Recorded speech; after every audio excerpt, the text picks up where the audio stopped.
Bismillahirrahmanirrahim. Assalamualaikum warahmatullahi wabarakatuh.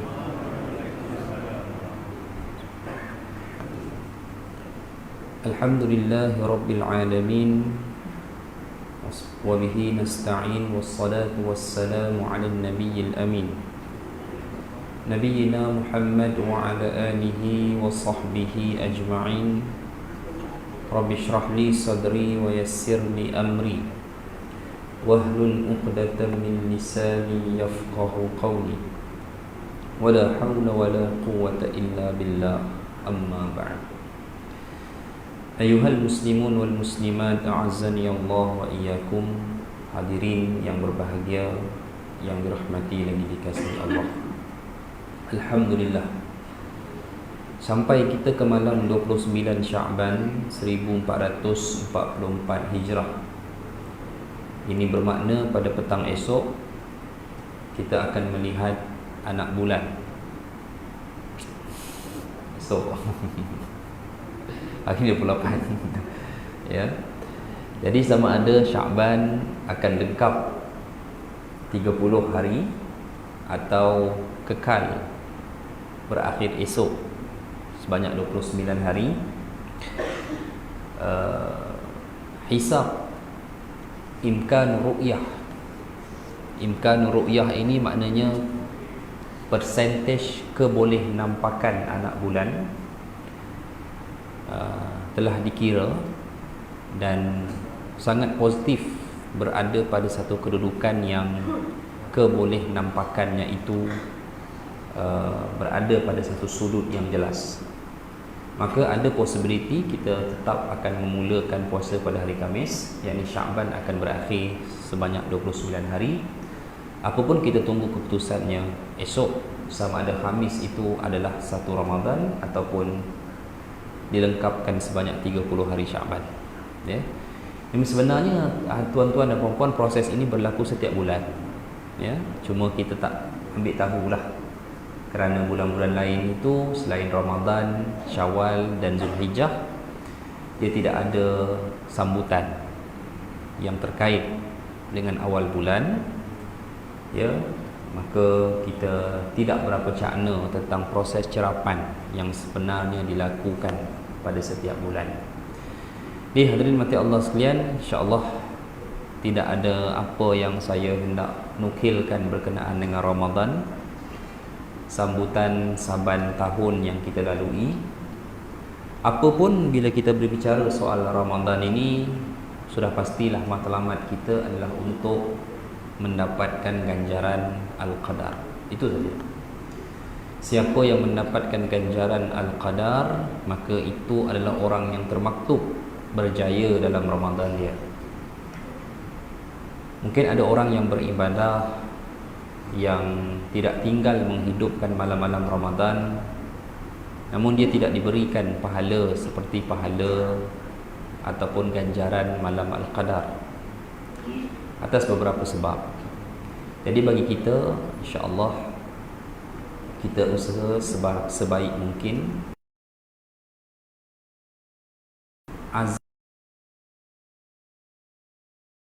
imanan dan sebuah kesedaran bahawa Allah Maha Kaya dengan rahmat dan fadilatnya. Dan bila mana kita masuk gerbang Ramadan ini, Allah meluaskan seluas-luas pintu kerahmatannya, pengampunannya untuk hamba-hambanya. Maka itulah yang kita nak cari mulai malam esok, sehinggalah Allah membawa kita keluar daripada bulan Ramadan. Dan kita kena ingat, Ramadan adalah makhluk ciptaan Allah. Setiap yang bernama makhluk akan bermula dan berakhir. Ramadan yang kita tunggu esok ya, tuan-tuan pun dijangka, saya yakin tuan-tuan dah buat persediaan. Dah ada kan? Tak nampak apa pun? Tak ada lah. Nak buat apa? Ini je lah kan. Tapi kalau surau saya tu nampak lah sikit, pasang kemah tadi siang, caterer dah bawa tong gas masuk dalam pantry dah nampak dah tu lah. Saya pun sempat tanya esok first lusa lauk apa. Dia pun bisik AJK, kari kepala ikan tu wajib lah dia kata. Alhamdulillah lah, dia kata bos okey. Tadi tuan-tuan dengar je lah yang makan saya. Baik. Jadi apa pun tuan-tuan, Ramadan yang kita nantikan esok 29, selepas 29, selepas 30 hari dia akan berakhir. Jadi apa yang kekal? Yang kekal Allah Azza wa Jalla, itu jawapannya. Allah dan kelebihannya akan tetap ya. Jadi hadirin sekalian, semoga insya-Allah kita diberikan kebaikan dalam bulan Ramadan. Saya akan bertemu dengan tuan-tuan insya-Allah pada satu pertemuan malam Qiyamul Lail. Yang saya ingat kita sudah terpisah Qiyamul Lail lebih daripada 3 tahun saya tak bersama dengan tuan-tuan dalam Qiyam. Tak tahu kenapa tuan-tuan tak ambil saya pun tak tahu. Tapi tahun ni alhamdulillah ya, saya dihubungi semula dan alhamdulillah saya dapatlah kembali bersama dengan tuan-tuan pada satu malam Qiyam insya-Allah. Hadirin sekalian, ilmu tetap ilmu, pengajian tetap pengajian. Maka pada malam ini kita teruskan pengajian ya, yang telah pun kita bahaskan sebelum ini, berikutan dengan tanda-tanda kiamat yang seterusnya. Kita nak berkenalan dengan satu istilah yang Nabi sebutkan dalam hadis, yakni bangsa ajam. Nabi sebut kalimah ain jim mim atau bunyinya ajam itu terdapat dalam Al-Quran ya. Allah sebut a'jamiyun wa arabiyyun. Nabi sebut, Allah sebut ya, bacaan a'jamiyun wa arabiyyun, bangsa ajam dan bangsa Arab. Apa dia bangsa ajam? Bangsa ajam didefinisikan oleh sebahagian ahli ilmu sebagai bangsa selain Arab, maka dia ajam. Tetapi di sana terdapat satu lagi pentakrifan. Ajam adalah bangsa yang tidak dikenali oleh orang Arab di zaman Nabi. Kerana ajam itu sendiri mempunyai makna jahala. Jahala ni maksud dia jahil lah. Jahil ni makna apa? Jahil ni tak tahu. Itu maksud jahala ya. Saya jahil bab ini, maknanya saya tak tahu bab ini. Jahala itu ajam dalam satu perkataan lain. Jadi daripada pengertian tersebut didefinisikan satu pendapat bahawa ajam adalah bangsa yang Arab tak kenal pada zaman itu. Apakah bangsa yang Arab kenal di zaman Nabi?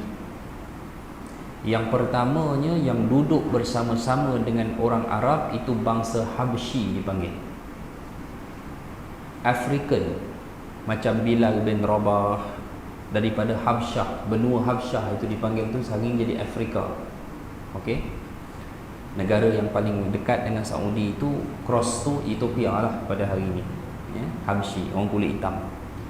Yang kedua bangsa yang dikenali oleh orang Arab adalah bangsa Rom ya, bangsa Rom ataupun kita sifatkan bangsa Eropah Timur, yang hari ini sudah pecah kepada beberapa etnik yang sebahagiannya membentuk nation state ya, termasuklah bangsa, antara bangsa utama Rom hari ini ada yang Islam seperti orang-orang Chechen, orang-orang Dagestan, dan majoritinya masih lagi beragama Kristian.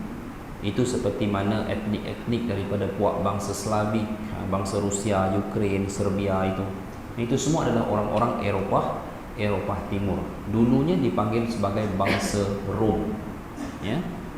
Ada surah tentang bangsa Rom, ada hadis tentang Nabi sebut Rom. Jadi Rom bangsa yang dikenali. Bahkan ada orang Rom yang duduk menjadi sahabat pun, duduk di Mekah jadi sahabat. Pernah dengar Suhaib Ar-Rumi? Kenapa dia Ar-Rumi? Kerana dia bangsa Rom yang duduk menetap di Mekah. Yang ketiga bangsa yang dikenali adalah Farsi. Sahabat yang paling famous adalah Salman Al-Farisi, maknanya orang Faris, orang Farsi. Ya, orang Farsi. Hari ini orang Iran, orang Iraq. Adapun bangsa-bangsa lain yang wujud pada zaman hari ini, mereka wujud juga di zaman Nabi. Namun mereka tidak sampai ke tanah Arab disebabkan oleh beberapa faktor. Geografi, kawasan tempat tinggal dipisah melalui banjaran pergunungan dan jarak geografi yang terlalu jauh. Contohnya bangsa Melayu. Wujud tak zaman Nabi? Mesti wujud. Takkan kita tiba-tiba ada. Tapi Nabi tak pernah kenal bangsa Melayu. Sebab apa? Tak ada hubungan, terlalu jauh. Orang-orang Hindus, ya, tamadun apa tu dulu? Mesopotamia, apa benda semua tu kan, Hindus. Ada zaman Nabi, cuma jaraknya jauh dengan tanah Arab. Orang Cina ada, jaraknya jauh dengan bangsa Arab. Menyebabkan bangsa-bangsa ini tak dikenali oleh umat Islam dan sahabat di zaman Nabi. Maka Nabi menyimpulkan kesemua bangsa-bangsa ini sebagai satu kaum yang disebut ajam, iaitu kaum yang tidak dikenali. Tetapi sesuai pergerakan zaman umat Islam, akhirnya bangsa-bangsa ini dikenali juga oleh orang Arab. Contohnya dalam pertemuan-pertemuan yang lalu, kita dah sebut salah satunya bangsa Turk. Bangsa Turk tak dikenali oleh umat Islam, para sahabat zaman Nabi. Mereka tak sampai ke tanah Arab. Sehingga ketika Nabi menceritakan tentang bangsa Turk, Nabi kena detailkan sifat fizikal mereka. Pernah tak Nabi detailkan sifat fizikal orang Rom? Tak ada. Nabi hanya pernah sebut satu je. Nabi memanggil mereka sebagai Banu Asfar kerana kulit mereka kekuningan. Ya. Tapi bila Nabi bercakap tentang bangsa Turk, Nabi kena detailkan. Wujuhuhum qauman wujuhuhum ka'an qauman wujuhuhum kal majjanil mutraqah.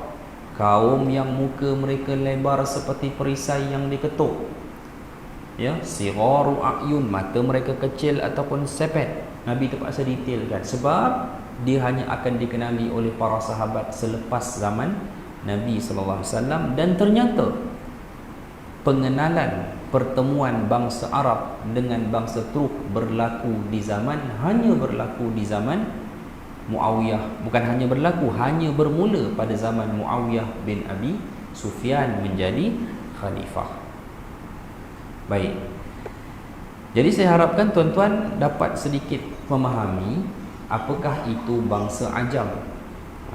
Okey. Walaupun mungkin sebahagian tuan-tuan rasa berat sikit, tapi ini hadis, kita kena bahaslah, ya. Dengan kita faham perbahasan hadis, dapat menguatkan keimanan kita bahawa betapa inilah dia seorang utusan Allah yang bercakap tentang suatu perkara di masa hadapan melalui wahyu daripada Allah Ta'ala. Baik, hadirin mati Allah sekalian, Nabi telah mengisyaratkan umat Islam akan menentang kaum ajam. Ya, maknanya kaum-kaum yang sahabat tak kenal pun pada waktu itu. Dan salah satunya telah pun berlaku, iaitu peperangan dengan bangsa Turk itu. Saya dah sebutkan. Dah jauh pun berlalu. Bangsa Turk pun sudah menjadi kaum muslimin dengan negara-negara moden yang berakhir dengan Tan, ya? Uzbekistan, Kazakhstan, Tajikistan, Kyrgyzstan dan selainnya, Asia Tengah dan Asia Barat. Okey. Baik. Tetapi kaum ajam, iaitu kaum yang tak dikenali oleh para sahabat di zaman itu, bukan hanya Turk. Orang putih di barat pun hari ini, bangsa yang Arab tak pernah kenal mereka. Kerana mereka tak pernah sampai ke tanah Arab, ya, kerana mereka tak boleh masuk, mereka tak boleh lepas. Halangannya adalah kawasan banjaran pergunungan dan tembok-tembok yang dibina oleh manusia pada masa itu bagi menghalang kemarahan dan pergerakan mereka. Tapi bila mereka rilis keluar, maka terbentuklah bangsa Eropah Barat pada hari ini. yang bercirikan rambut perang keperangan itu. Okey. Kalau kita lebih detailkan, saya dah pernah sebut dengan tuan-tuan, orang-orang Viking. Baik. Tapi ada benda menarik tentang bangsa Ajam.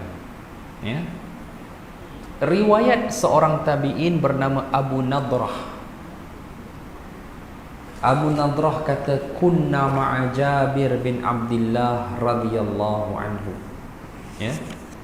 Kata Abi Nadrah, kami pernah bersama dengan Jabir bin Abdullah, seorang sahabat Nabi yang mulia. Faqala, kata Jabir, yushiku ahlul Iraqi alla yujba ilaihim qafizun wala dirhamun.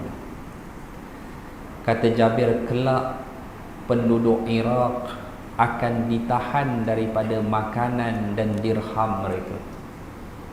Maknanya Nabi nak bagi tahu sampai suatu masa nanti penduduk Iraq akan mengalami kemusnahan hidup, ekonomi yang begitu teruk. Dah berlaku belum tuan-tuan? Dah berlaku. 2003 pasca perang Iraq, itulah zaman paling gelap dalam sejarah penduduk Iraq. Mereka pernah berperang beberapa kali di zaman sahabat.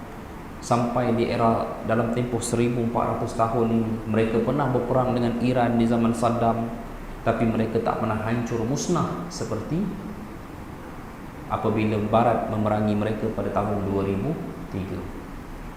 Sampai sekarang pun bukan selesai tuan-tuan Iraq. Ya, bukanlah seperti mana zaman sebelum perang, tidak.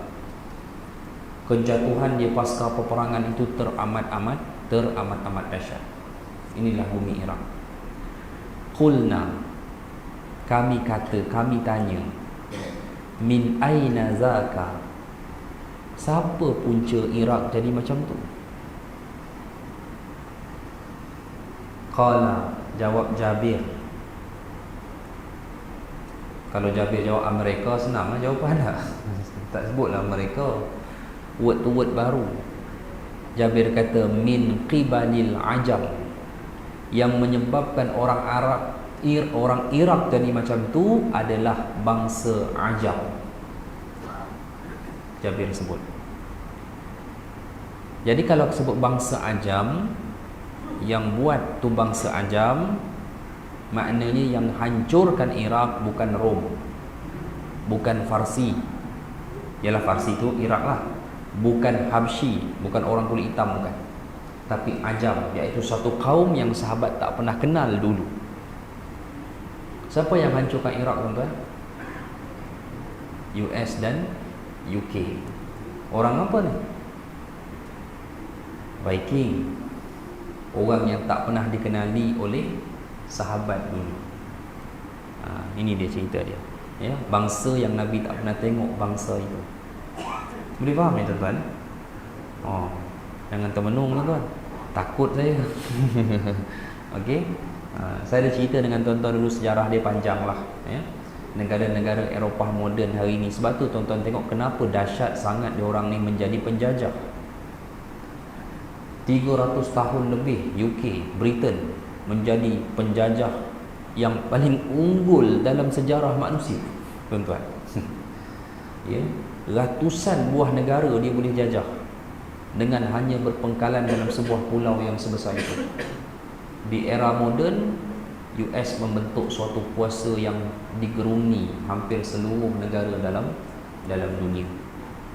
Apa hebat sangat bangsa mereka ini? Ya, jumpa. Sebab itu Nabi menggelarkan mereka kaum Ajam, dengan makna kaum yang tidak dikenali atau diketahui oleh orang Arab pada waktu itu. Baik, selesai. Summa qala, Jabir meneruskan bicaranya, yushiku ahlu Syam alla yujba ilaihim dinarun wala mudyun.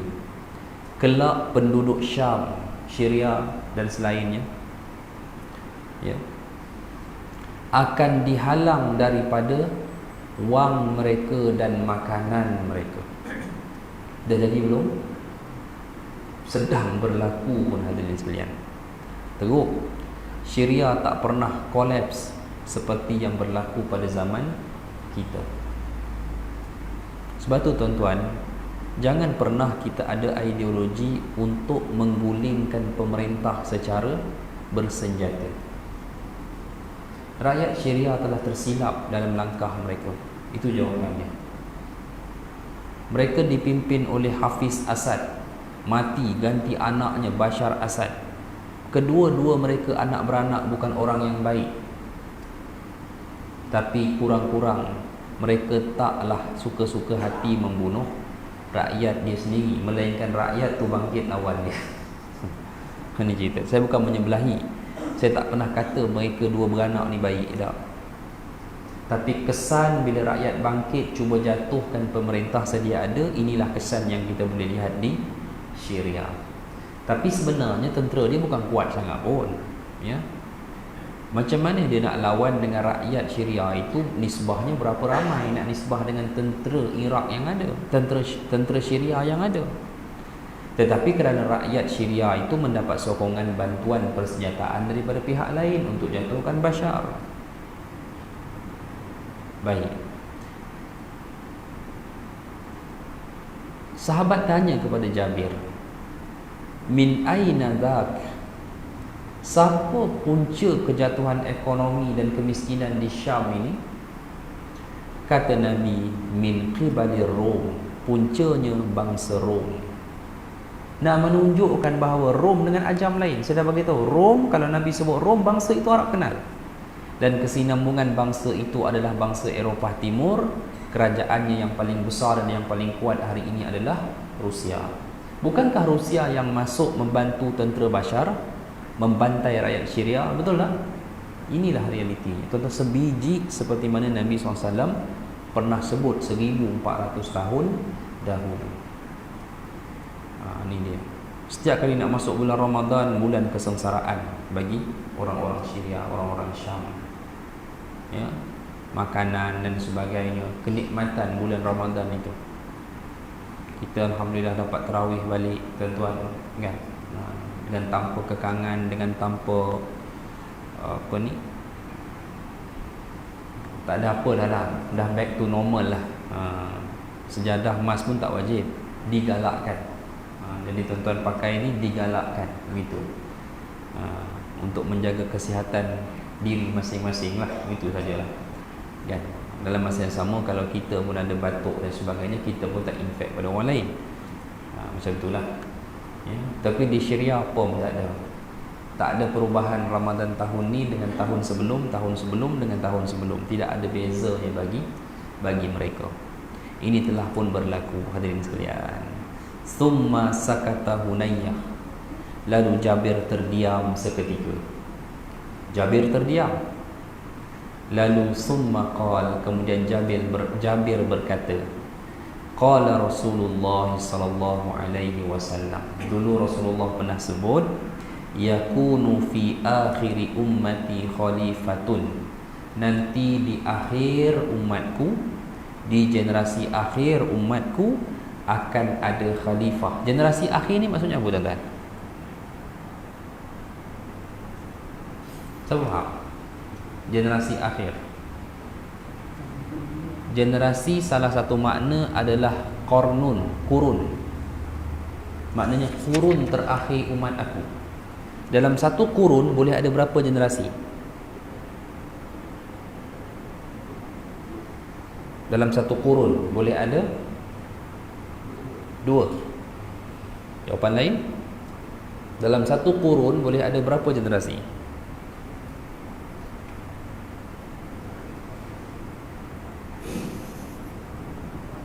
Ya, teruskan. Satu kurun berapa tahun, tuan-tuan? 100 tahun. Dalam 100 tahun boleh ada berapa generasi? 4 ke 5 generasi.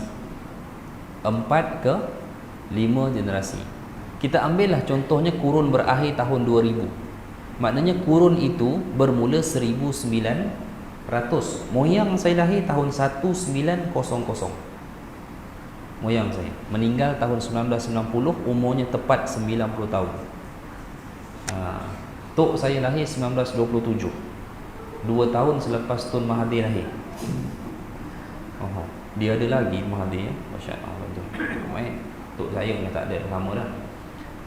So sampai tahun 2000, masa tu zaman saya tak dah kanak-kanak lagi lah kan, baru nak meningkat remaja, 4 generasi. Tapi ada yang boleh sampai 5 generasi lah, ikutlah kan, mana yang kahwin cepat, kahwin lambat itu. Di satu kurun boleh 4 ke 5 generasi pada ghalib kebiasaannya. Dia susah nak sampai 6 generasi, dia juga sukar kalau kurang daripada itu. Jadi generasi yang dimaksudkan adalah kurun. Maknanya bila disebutkan generasi terakhir umatku, itu tempoh 100 tahun terakhir umat Nabi, akan muncul seorang khalifah. Okey, akan muncul seorang khalifah yahtil mala hatyan, yang dia menghimpunkan harta dengan suatu himpunan yang sangat dahsyat. Bukan dia himpun harta poket dia dah. Maknanya kekayaan kerajaan Islam di bawah dia sangat kaya, sehingga dia membagikan harta kepada seluruh kaum muslimin itu secara sihah, saksama. Semua dapat, ya, semua dapat tanpa terkecuali. La ya'udduhu adadan, yang mana jumlah tidak terhitung. Inilah Al-Mahdi yang kita panggil sebagai Al-Mahdi itu. Al-Mahdi inilah yang akan jadi, di tangannya lah akan berlakunya penamatan konflik kemiskinan, keruntuhan, ya, kesengsaraan bagi penduduk Iraq dan juga penduduk di bumi Syam. Tapi kalau dia sudah muncul, umat Muhammad sudah berada pada generasi yang terakhir. Maksudnya apa? 100 tahun yang terakhir. Allahu a'lam, tuan-tuan. Jadi tuan-tuan nak cepat ke lambat Mahdi ni?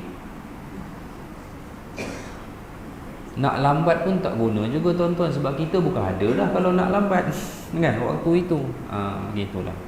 Tak ada cepat, tak ada lambat, sesuai dengan bila Allah Ta'ala berkehendak. Sekiranya Allah berkehendak di zaman kita, moga Allah letakkan kita bersama kelompok yang benar. Sekiranya bukan di zaman kita, maka semoga generasi kita yang berhadapan dengan situasi itu diberikan petunjuk dan kebaikan oleh Allah Ta'ala. Ya, baik. Okey, tuan-tuan. Bercakap berkenaan dengan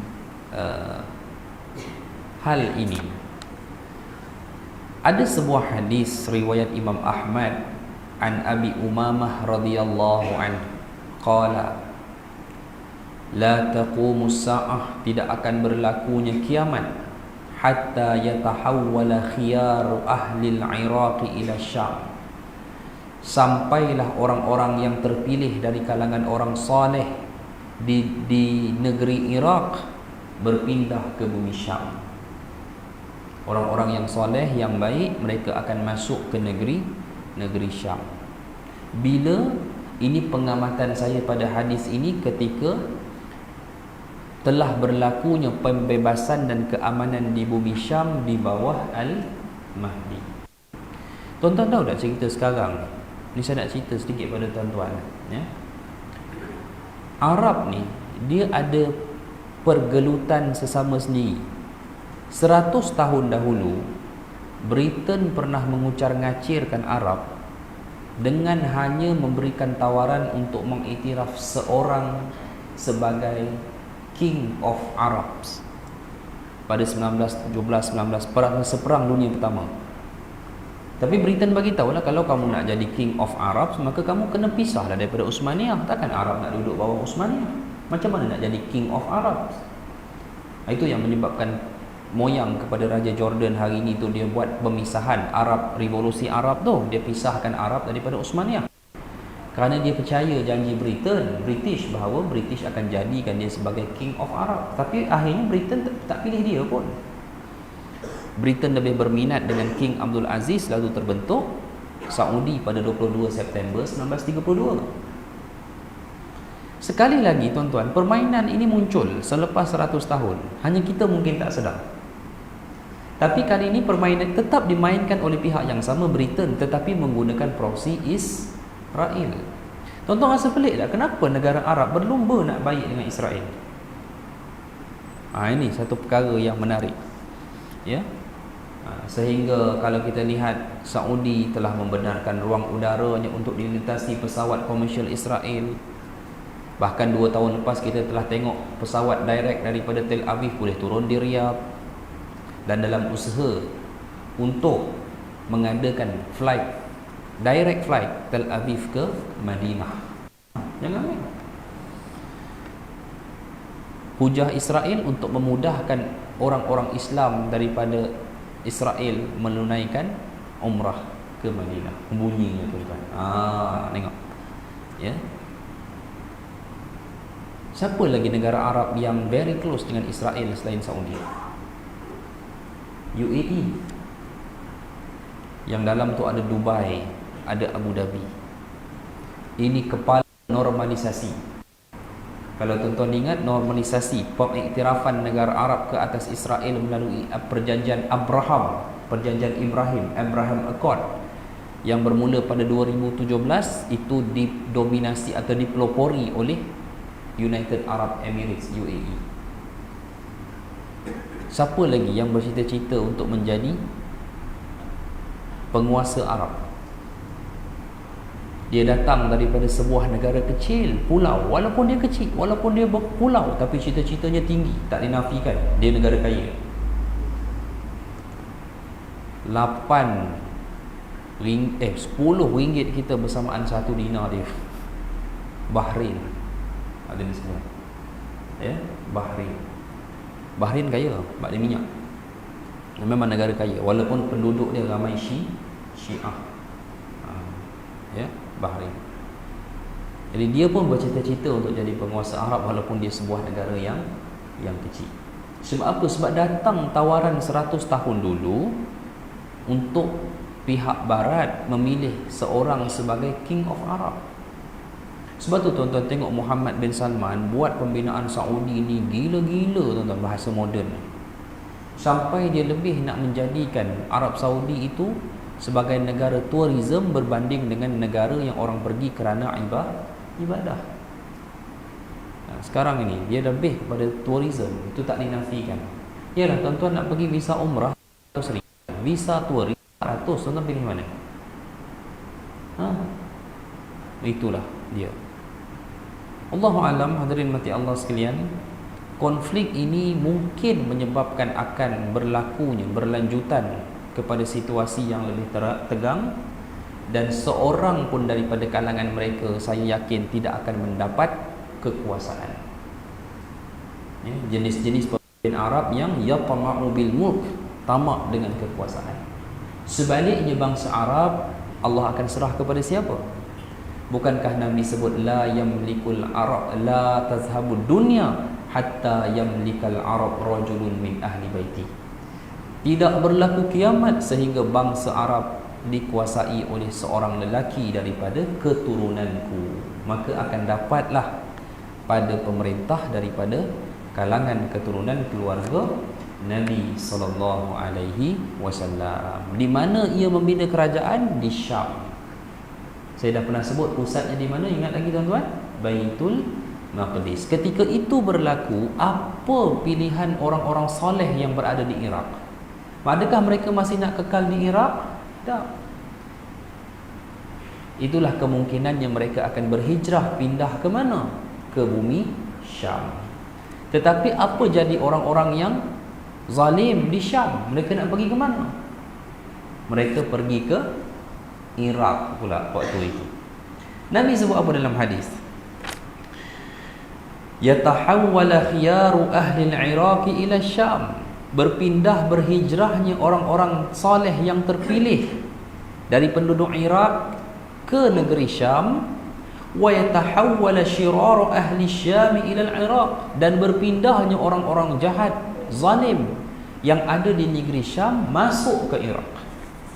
Nabi sebut, hadirin mati Allah sekalian, wa qala Rasulullah sallallahu alaihi wasallam, sabda Nabi, alaikum bisyam, kata Nabi, tetaplah kamu di negeri Syam. Maksudnya Nabi nak bagi tahu dua wilayah itu yang benar adalah apa yang ada di negeri Syam. Hadirin sekalian, boleh faham? Kita tak payah pindah. Ini cerita penduduk Iraq dan penduduk Syam. Penduduk Shah Alam kekal di Shah Alam. Kerana kita tak ada apa-apa halangan. Hadirin mati Allah sekalian, ya. Kita alhamdulillah. Kita ni Allah anugerah ibadah dalam suasana kondusif, tuan-tuan. Apa makna kondusif? Allahu Akbar. Aman, tenang, sejuk, speaker yang baik. Dalam banyak tempat saya ceramah, tuan-tuan, Masjid Al-Amin ni ada beberapa benda memang saya nak puji lah. Salah satu speaker. Speaker, tuan-tuan, memang bagus. Jaranglah saya datang sini speaker berdengung. Saya rasa tak ada. Ini satu yang saya betul boleh puji lah. Kedua, parking, tuan-tuan. Daripada tersodok langgar divider dulu, sekarang dah berbumbung walaupun separuh. Saya harapkan tambah lagi separuh. Sebab kadang-kadang hujan masuk basah juga. Tapi tuan-tuan, tak kisahlah, saya melawak je lah. Tapi bagus, tuan-tuan. Saya pergi kuliah satu surau. Elit, surau ni elit. Dia walau elit, dia bayar sama je dengan tuan-tuan bayar. Tapi dia elit lah. Saya tak mau sebut surau mana. Pergi kuliah subuh. Parking penceramah kena sapu. Ya, masuk. Yalah, subuh dah penuh kan, orang penuh datang semua. Saya masuk rakaat kedua. Tapi betul, tuan-tuan, parking penceramah ni kena buat. Sebab penceramah ni dia bukan datang dari Korea itu. Dia datang kadang, macam saya ada kuliah di Sepang, tuan-tuan bayang macam mana kan? Jadi cakap bulan Ramadan tak boleh lah, cakap jauh lah nak pergi kan. Tak pergi dekat-dekat je lah. Baik, pergi-pergi dah kena ambil. Sedih lah juga dalam hati ni, nak parking pusing. 2 round dah pusing, tak ada tempat kan. Lala saya parking je belakang dia. Saya sangka baik lah, sangka baik. Dia parking, dia nak dengar kuliah. Jadi dia takkan keluar selama saya tak keluar. Saya pun parking belakang dia. Saya dah duduk di meja penceramah, baru amfa'at. Ada seorang kat belakang dekat pintu surau, dia buat macam ni. Dia buat macam tu. Saya pun diam. Dia cakap daripada belakang, siapa pemilik kereta 4347, sila alihkan kereta. Daripada belakang. Baru terjadi, tuan-tuan. Baru terjadi beberapa hari. Saya pun keluarkan kunci. Saya kata pada jemaah, siapa boleh tolong alihkan kereta saya? Kereta saya tu sebab tadi saya duduk parking belakang, parking penceramah. Oh, tuan-tuan, berubah muka, tuan-tuan.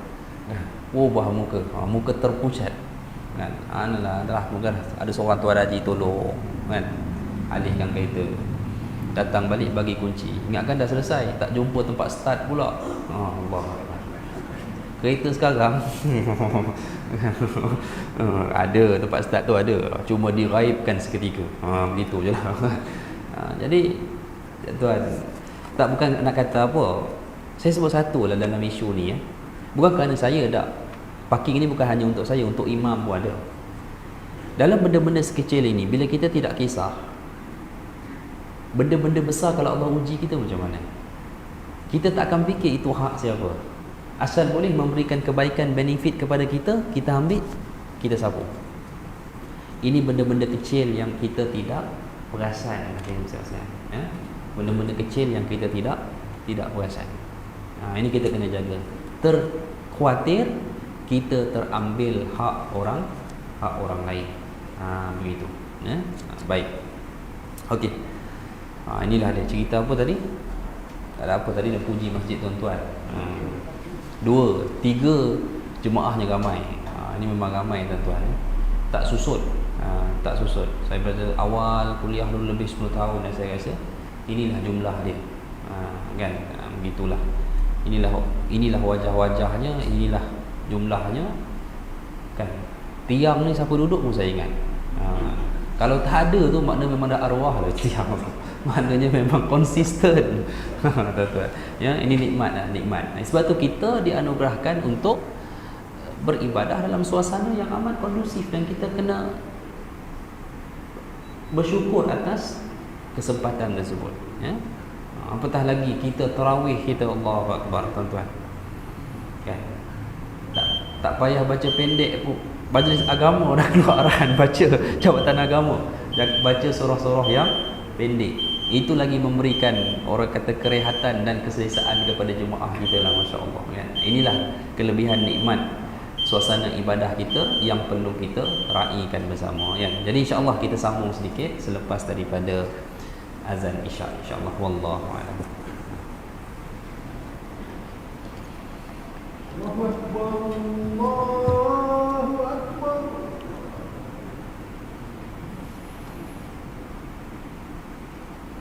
Allahu akbar, Allahu akbar.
Bismillah wassalatu wassalamu ala rasulillah wa ba'd.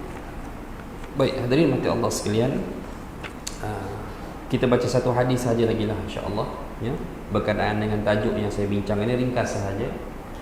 Sebuah hadis an Makhul ya, seorang tabi'in menyatakan bahawa qala, ia berkata, la tamquranna ar-rum asy-syam 40 sabahan. Makhul ni dia tabi'in. Dalam hadis ni dia tak sebut daripada sahabat mana dia ambil hadis ni ya, kerana maklumat seperti ini hanya boleh dituturkan oleh Nabi SAW kerana dia cerita masa depan. Tak mungkin sahabat menceritakan perihal masa hadapan. Tapi makhul ya, kalau sebab ikut status hadis dia jadi dhaif lah. Tapi makhul ni memang terkenal ya, seorang perawi hadis tabi'in yang hafalan dia bagus, dan dia memang kerap skip nama sahabat, dia tak sebut nama sahabat siapa. Tapi sememangnya dia tidak berdusta lah. Maknanya orang yang sememangnya jujur memperkatakan sesuatu yang ia hanya dengar daripada sahabat radhiyallahu anhu. Kata Nabi SAW, Rom, bangsa Rom akan membantai bumi Syam 40 sabahan, selama 40 pagi. Bukan 40 hari, malah maknanya untuk satu tempoh ya, untuk suatu tempoh. Itu maksud dia. Itu hanya kiasan bagi tempoh lah. Dan betul lah seperti mana kita kata, sebab kita telah menilai bahawa Rom yang dimaksudkan hari ini itu memang Eropah Timur, Rusia, dan itulah yang masuk ke bumi Syam dan dibantai. Bumi Syam la yamtani'u minha, ya, tidak ada yang terselamat, ya, melainkan illa Dimashq wa Amman, kecuali dua kota kata Nabi, Damsyik dan Amman, Jordan. Amman ni kalau dulu tuan-tuan, Jordan yang dikenal hanya Amman saja. Sebab yang lain-lain tu boleh kata tak ada apa. Kalau tuan-tuan pergi Jordan pun memang tak ada apa, tuan-tuan. Banyak bandar yang ada, bandar baru yang diwujudkan, yang asal dia hanya Amman sahaja. Di Syria banyak bandar, ada Halab, ada macam-macam lah, ada Himsa, Homs, Aleppo, Damsyik, Damascus, banyak. Tapi semua tu hancur kecuali Damsyik. Kalau tuan-tuan turun ke Damsyik hari ni, macam KL, tak ada apa, tak ada perang, tak ada apa, cuma nak masuk dah tak boleh. Damsyik aman macam biasa, kereta jalan atas jalan, orang bekerja macam biasa. Tapi bandar-bandar lain di negeri Syam tu hancur disebabkan oleh peperangan. Ini dah disebutkan oleh Nabi SAW dahulu. Jadi hadirin mati Allah sekalian, dalam keadaan kita nak menyambut Ramadan ni, kita dalam pengajian hadis akhir zaman ni, kita tahu bahawa ada umat Islam yang terpaksa berada pada situasi yang amat getir, yang tidak kondusif seperti kita untuk menunaikan ibadah. Jadi saya harapkan kita semua tidak mensia-siakan kelebihan yang Allah beri pada kita ini. Cukuplah pada tahun 2020 bila PKP dimulakan pada 18 Mac, kita ingat lagi situasi tarawih pada waktu itu bagaimana. 3 orang tuan-tuan, imam, siap, bilal. Saya jadi imam tarawih juga masa tu. Makmumnya 2 orang je kat belakang. Apalah saya kata. Apalah saya kata, saya sembahyang kat rumah je lah. Begitulah. Itu dia. Tahun 2021 half-half. Kita dah tarawih tapi berjarak rasanya. Kan? Bila ingat balik macam apa benda aja kalau ingat balik lah tuan-tuan tak. Tuan-tuan tengok orang sembahyang macam buah jatuh. Kedegung begitu kan. Yang masjid susun serik tak apa lagi, kena yang masjid susun ni kan. Itu yang tuan-tuan maka tu pakai permanent tu. Saya ingat tuan-tuan nak buat kenangan dengan maknya. Kan? Kenangan dia tu begitu. Tapi akhir Ramadan 2021 ditutup balik. Kita tak raya kan tahun tu kan. Tak dapat raya. Alhamdulillah kita dapat solat seperti biasa pada tahun sudah. Dan saya fikirkan tahun ni insya-Allah kita kembali seperti biasa. Gunakanlah ruang ini insya-Allah sama-sama untuk kita dapatkan kebaikan daripada Allah Ta'ala. Allah tak minta panjang waktu malam, cukuplah kita menghidupkan sedikit pada awal malam hingga ke pertengahannya, dan kita akhiri nanti pada sepertiga akhir malam dengan solat walaupun 2 rakaat. Tuan-tuan, saya tak tengok jadual waktu solat penuh, tapi sepanjang yang saya tengok sehingga 16 April 2023, subuh kita masih lagi jam 6 pagi masuk waktu. Maka paling-paling tidak kita boleh makan 5.59. Janganlah teruk sangat. 5.55 cukuplah, boleh berhenti. Jadi kita ada masa yang panjang sebenarnya untuk kita berdiri, ya, membaca Al-Quran dalam solat. Jadi mudah-mudahan insya-Allah Allah berikan kita kekuatan sama-sama. Kalau Allah berkehendak kebaikan bagi setiap hamba-Nya, maka Allah akan berikan kebaikan itu. Allah akan permudahkan, Allah akan beri kekuatan kepada kita semua. Jadi jazakumullah khairan hadirin mati Allah sekalian. Selamat menyambut Ramadan, ya, daripada saya, dan semoga insya-Allah Allah memberkati pertemuan kita ini. Mohon maaf atas segala kekurangan. Aqulu qawli hadza wa astaghfirullah. Assalamualaikum warahmatullahi wabarakatuh.